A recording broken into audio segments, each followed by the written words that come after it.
With over 35 years in the real estate industry, our next speaker started as a handyman selling painting and repair services and grew his entrepreneurial skills into a multi-million-dollar empire.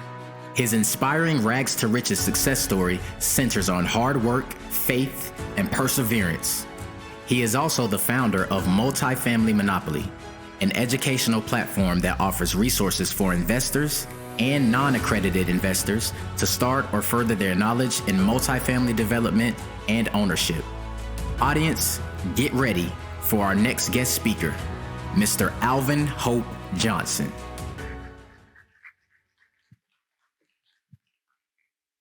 Wow, good morning.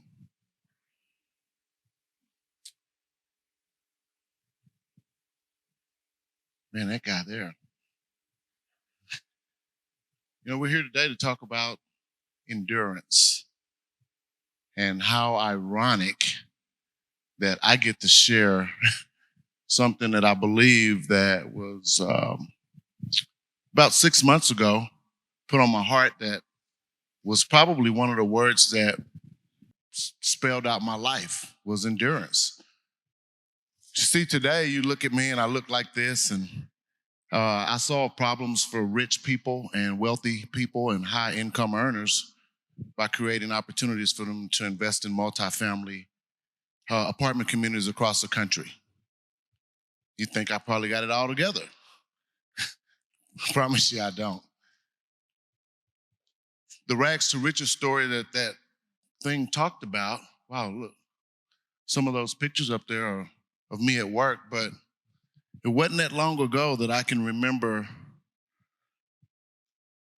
1973, I was 9 years old and playing baseball out on a diamond, and I got hit in the eye with a baseball. And when I got hit in the eye with that baseball, I did what I did so many times after that as I ran. I ran from that baseball diamond. I ran as far away from that as I could. And you know, today I hadn't played baseball since I was 9 years old because of fear.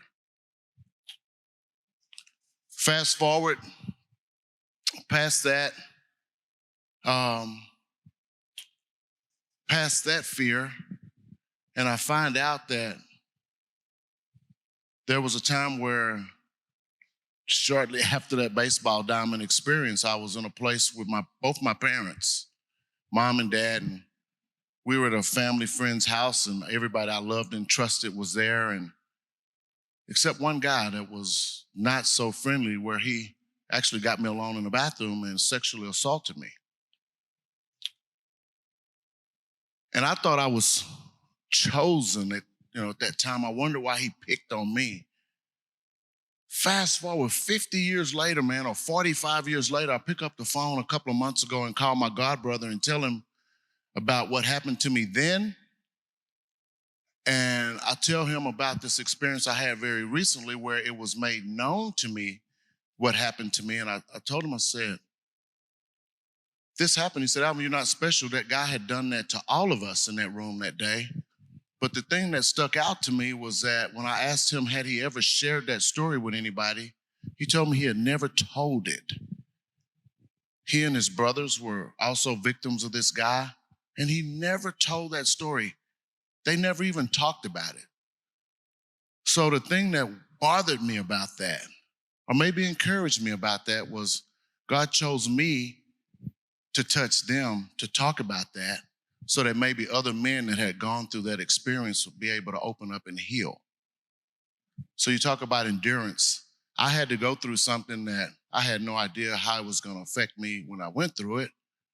But I had an opportunity to grow through that so that I could be a beacon and share some other guys that they can open up and share part of their story to become free. See, that fear that I lived under for 47 years, that fear of not wanting to be all that I could be, that fear of not being all that I was made to be, came from that fear of wanting to disappear after that guy assaulted me.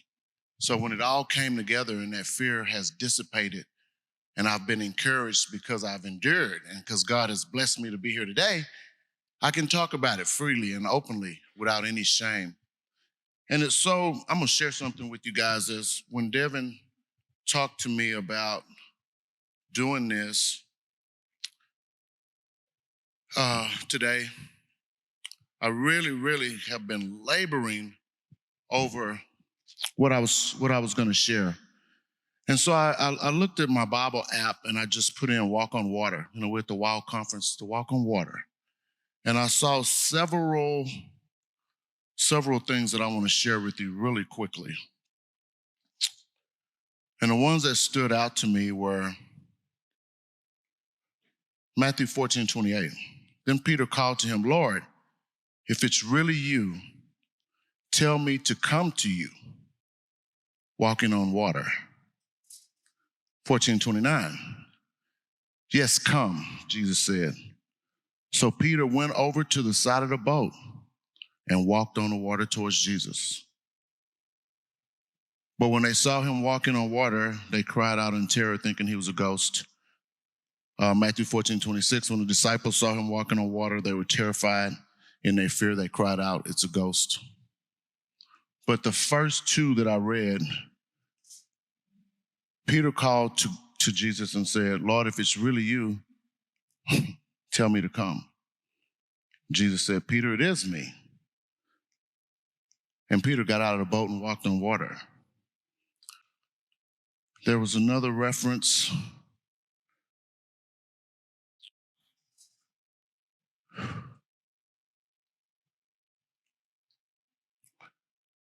The thing that stood out to me with those couple of scriptures is that when people saw Peter, they thought he was a ghost. They were terrified. Peter saw Jesus and said, Jesus, if that is you, then tell me to come and I will come.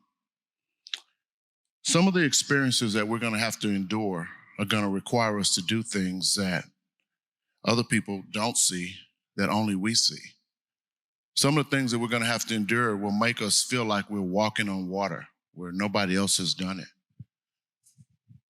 One of the things that encourages me today, I see so many young people. I'm in my 50s now, and here we are in the church, and all of the couples that I've seen here are in their mid-30s, and I see so many husbands and wives serving together and doing business together, and here we are at a business conference on a Saturday, so you guys definitely want more together, and I see couples in the audience, and I know that there are going to be couples and husbands and wives watching this, and these young couples in their 30s are products of broken homes from parents that were like me, and I'm in my 50s now.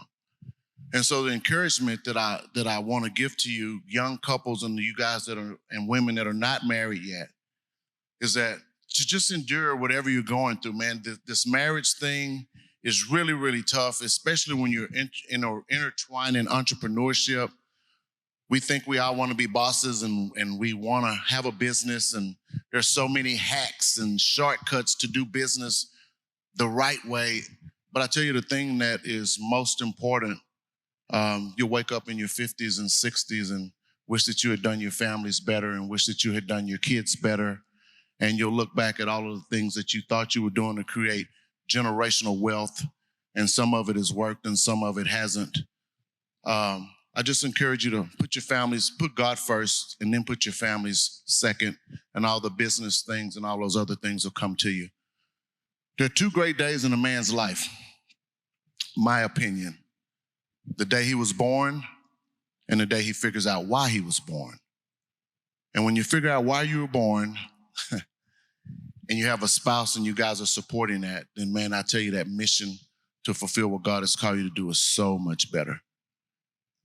I'm standing here at 58 years old. I'm not married anymore, and I've made so many mistakes. And one of the things I've had to do was learn how to forgive myself from those mistakes. So part of that enduring process is self-healing. And so many times we go into situations unhealed and hoping that two whole people can make a whole person, or two half people can make a whole person, and that doesn't ever work. And so again, some of my encouragement for us today is that we would endure through the things that we have to go through, get healed from those traumas, so that when we move into new relationships, new business relationships, new opportunities, that we can clearly see what God has for us to see. Here I am, feel like I'm walking on water. I hope that what I've shared with you guys today, just really off the top of my head, off my heart, I hope this has inspired somebody. We're going to have a couple of questions. I'd love to share some of the things that I do with you guys through my work, since this is a business environment. I'd love to share some of that. So if we have any questions, I'd love for you guys to bring me some questions. One of the things that my video talked about is that we have built a multi-million-dollar real estate company, and that company is a 501c3 nonprofit organization. That means that none of the profits of that organization inure any individuals. That means I don't get rich from my work, but what it does mean is that I get to give opportunities for other people to invest with us, to make money with us, to spread hope. You know, they call me Alvin Hope Johnson because there was a day where all I had was a hope and a prayer. So through our work of investing in multifamily opportunities, we give people hope that they can build generational wealth by investing with us. We also get to change people's lives by going into the communities in which we serve and providing great housing opportunities. So there's so many ways that this endurance and that business and family merge. And man, I'm just a beacon of light right now. I get to share what we do, and God has allowed me to go through all the things that may not have felt good for me, but they have been good to me so that I can share some of these things with you guys. So if you have any questions, please feel free. Anybody? I'd love to answer some of them. Here's my question. There is a question. Hi. So, Good morning. My husband and I are opening our first Airbnb. We're moving in on the 10th. Yes. So that's kind of our break going into real estate, because we do want to, as you were saying, the generational wealth. And obviously that's something that people have to live somewhere. So that's something to invest in. The Airbnb is going to be short term to help us save up for kind of that next step. Okay. And so I was thinking, just asking your opinion. I've heard a lot of things about VA housing, Section 8 housing, and things like that. After getting so much money to make a down payment, what would be your next step into investing into a more profitable part of real estate? Would you go into VA housing? Would you go into a multiplex, duplex, renters, fix and flip? Great question. The first thing I would ask you, since you and your husband are doing this together, you guys are doing an Airbnb. Are you doing it on an arbitrage to where you're renting it from someone else to do short-term rental? Okay. And so as you're doing that, I would ask you and your husband to sit down and go, okay, what do we really want to accomplish by doing this? I heard you say that you want to save up some money so that you can get into another opportunity, right? I would ask you to really dig into, you guys see what that next opportunity, what you think it is. Because I think once you figure out where you really want to go and why you're doing this, it may lead you down a path of your next. So if you say, hey, I know I want to get in real estate, but we're doing short-term rentals, maybe we want to own a hotel. By coming up with that thought process, I believe that what you will start to gravitate to are people and things that will bring you into that hotel business. God just works like that. Some people say the universe, some people say whatever you say. We're in church, so I say God works like that. But when you really identify what you want, then those things become easier for you to find. And then you know what it looks like when you get it, because you know what you want. So many times we start in real estate, and I was talking to one of the young ladies this morning. We start in real estate and say, oh, I just want to be in real estate. Well, what part of real estate? Because I know a plumber that makes $40 million a year. Well, I didn't ever think about that. So, I want to be a real estate agent because that's what most people think about when they think about real estate. Yeah, me either. But so by identifying exactly what you want and where you want to go, I believe those opportunities will start to present themselves for you. So by saving up that money, what I would do is I get on YouTube University, I get on Clubhouse, and find a lot of rooms on there that deal with real estate Monday through Saturday, every morning. Probably find me in some of those rooms. But you'll get so many nuggets of people talking about all forms of real estate. Short-term rentals is a big deal, and especially in our market, Houston and major cities, it's just people everywhere. So I think really it's about the research now, because what I don't want you to do unless you really want to do it, is to go get you 500 Airbnb deals when you could have just went and bought a hotel, right? So I think once you identify that desire, then the next will come to you. Okay. Yes, ma'am.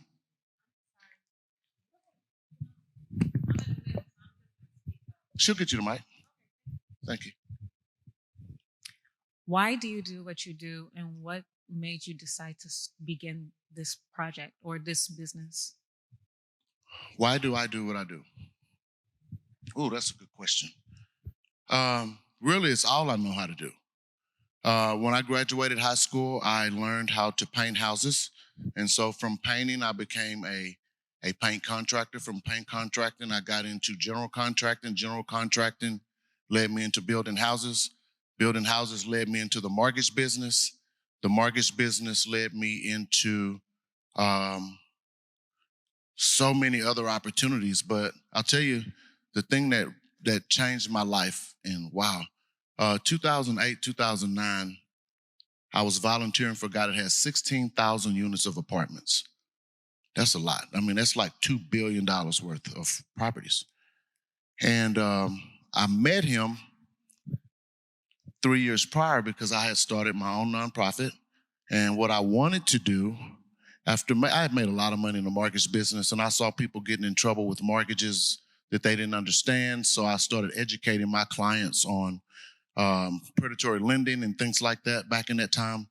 And so going through that, I met this guy that had a nonprofit, and I really wanted to pay no more than my fair share of taxes, and I wanted to use all of my other money to help other people make money. So that's why I got into I just really started figuring out how I could do that, and the nonprofit space was that for me. God, whatever, it was him. Because right now it sounds great. None of it felt good going through it. But starting that first nonprofit to try to educate people, and then there was a dollar home program that HUD had, and I wanted to buy those homes for $1 from HUD, and then we could make a lot of money, but we could also put a lot of people in houses. Was the premise for that? And this guy said, "Alvin, that's cute. What you want to do is really cute. If you really want to know what we do with a nonprofit, come in and I'll show you." So I chased this guy for a year, literally calling him every week. First 3 weeks, he answered my phone. 49 weeks later, he picked up and said, "Alvin Johnson, I'm tired of you calling me." I said, "Oh, you know it was me?" He said, "Yeah, I knew it was you. Most people do not want to go through the work to get what they said they want."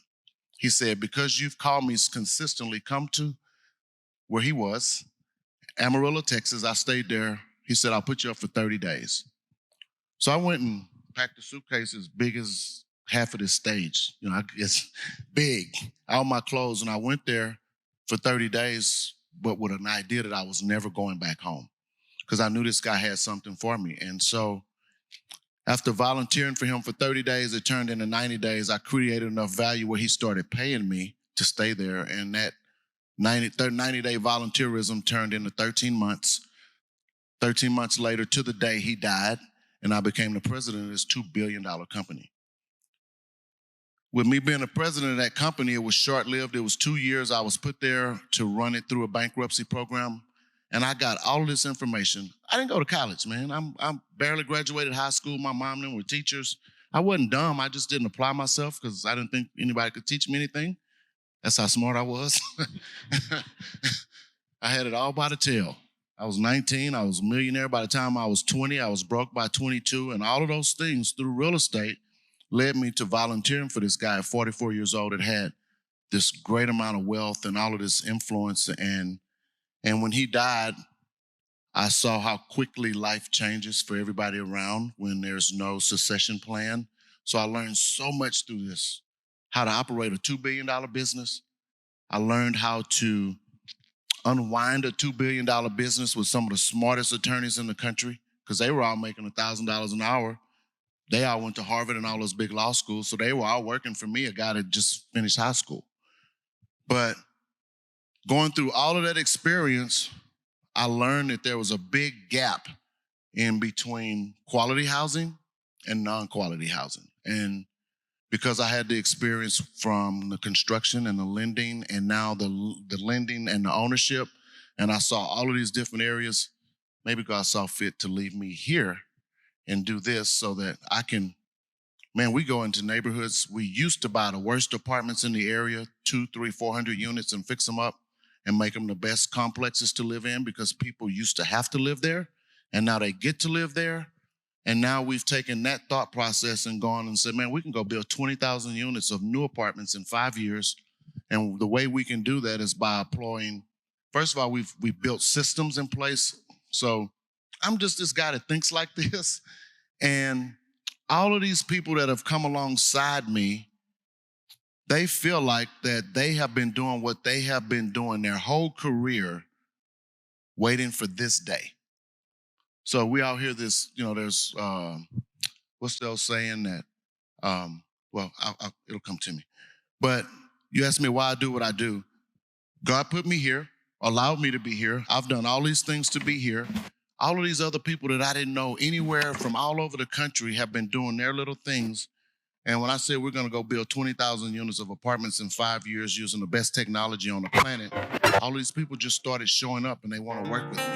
And I don't even have to pay them. They got on our team and they're helping us develop these really high performance buildings and the best of the best in the country. Some of the stuff we're doing has never been done in the world using the technology we're doing, and me and my team. And so maybe I'm doing this only because I have the ability to see things that are not. We all do. And I have the ability to communicate that in a way that I can paint a picture for people to see it. And because I can do that, I have been able to garner a lot of people around me to go do something that's really, really great. And so maybe I'm just a mouthpiece. Maybe I don't know, but I really love to see the light bulb come on for other people. And so me sharing all of my experiences is all I have. So if I can help you by what I've been through, or if I can help him by what I've been through, then my good friend said it didn't happen to me, it happened for me.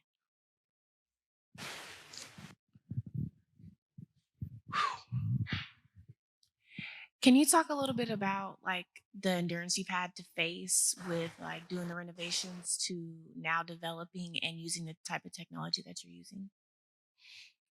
Some of the, repeat that first part again. What have you endured Oh, since you made that switch? wow.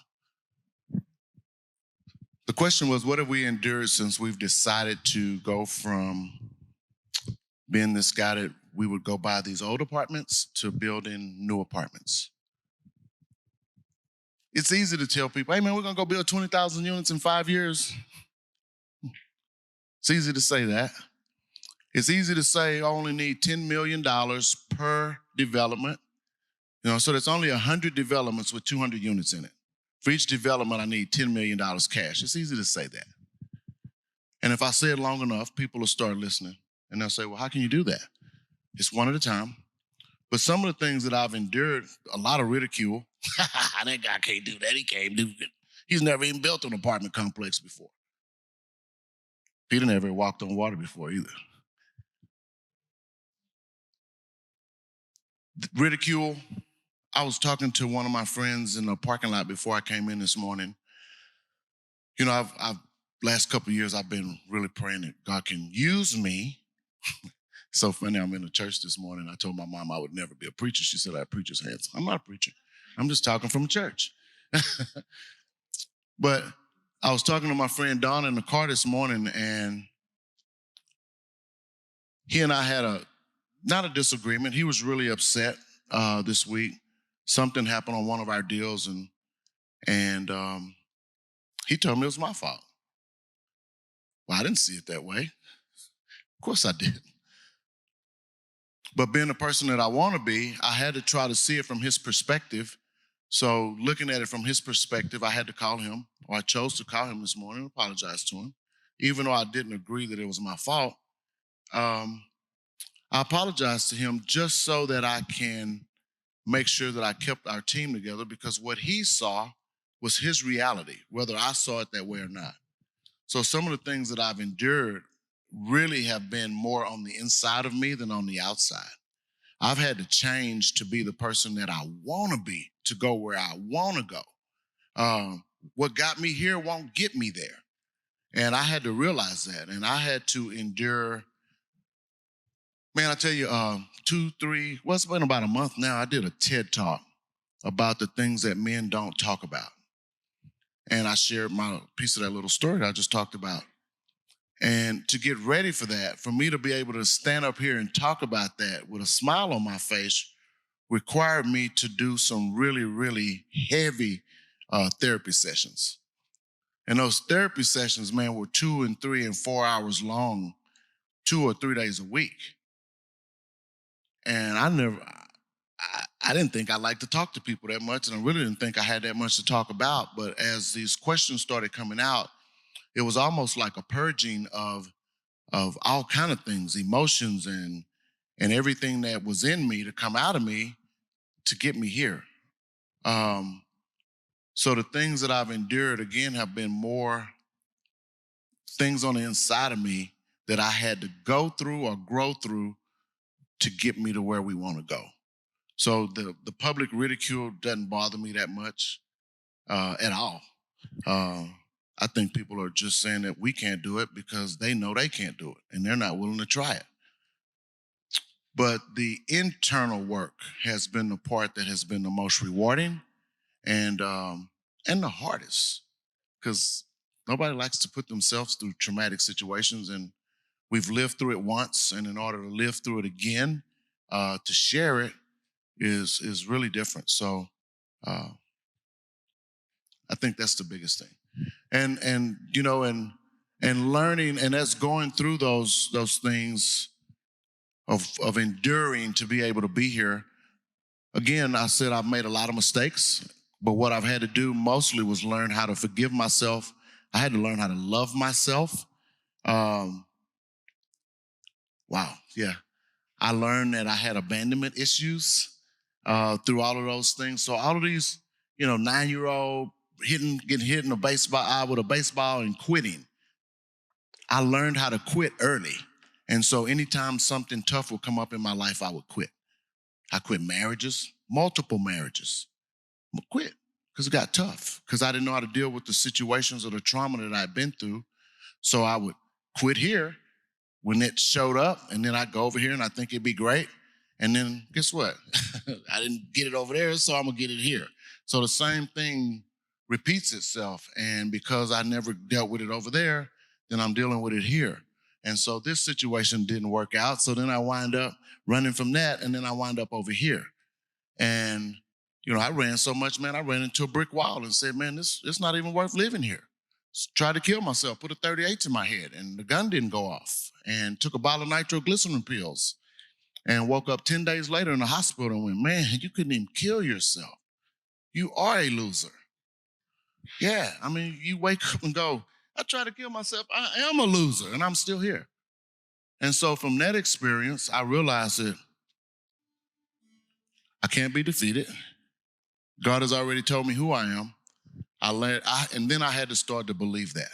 And so as I started believing that, I can stand up here confidently and talk about all that traumatic situations that I've been through, put myself through, other people try to do to me. It doesn't matter anymore. The thing that matters now is where we're going. The thing that matters most is that I believe that I'm doing what God put me here to do today. And that's most important.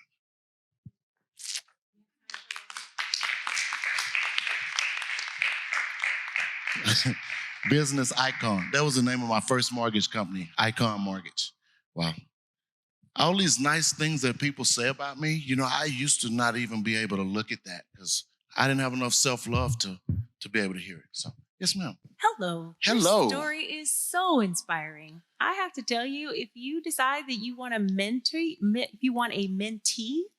I'm your girl. I am trying to figure out what I want to do. I've endured some interesting scenarios in my life as well. I'm at a pivotal point and I need to make some decisions. I own some land over in Oak Cliff, right by the zoo, and I need to figure out what I want to do with it. I've thought about, multifamily properties. I just don't know anything about real estate. Okay. So if you want to pour into someone, or if you want to, help, I will reach out to you because I need some guidance. Just a little bit of nuggets could go a very long way. I appreciate all of the experience that you've shared. Thank you. You're welcome. And I would love to help you. And, You got some property over by the zoo, man. You know, a lot of times we set ourselves up to leave our kids things, and sometimes we leave them land and we leave them this stuff that we think is going to be so great for them, but we don't leave them a plan.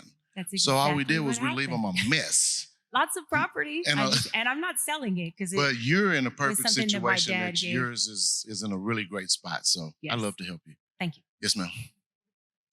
And so from that, you know, I told you guys that I volunteer for a guy that has 16,000 units of apartments.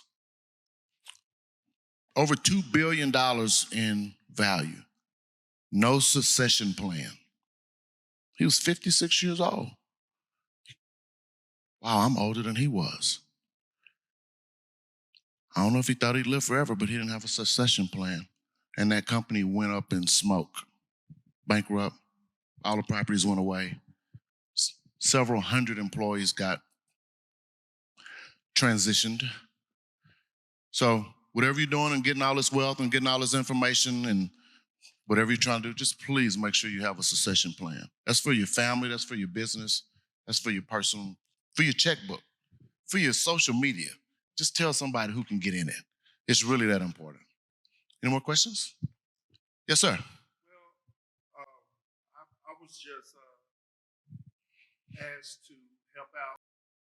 Do you think that going through their nonprofit or going through my LLC would be a better idea? I'll say it depends. And we'll take this, we can do this a little bit later so we can really get down into what you want to talk about. But it would be, you know, a nonprofit, great vehicle for what it's set up for. And so our 501c3 nonprofit is set up to provide safe, decent, sanitary housing to the economically challenged and workforce communities of America. That's a vast community, and we do it through education, through scholarships, by all kinds of things, philanthropy. And so it's vast, and it allows us to do just about anything in housing that we want to do.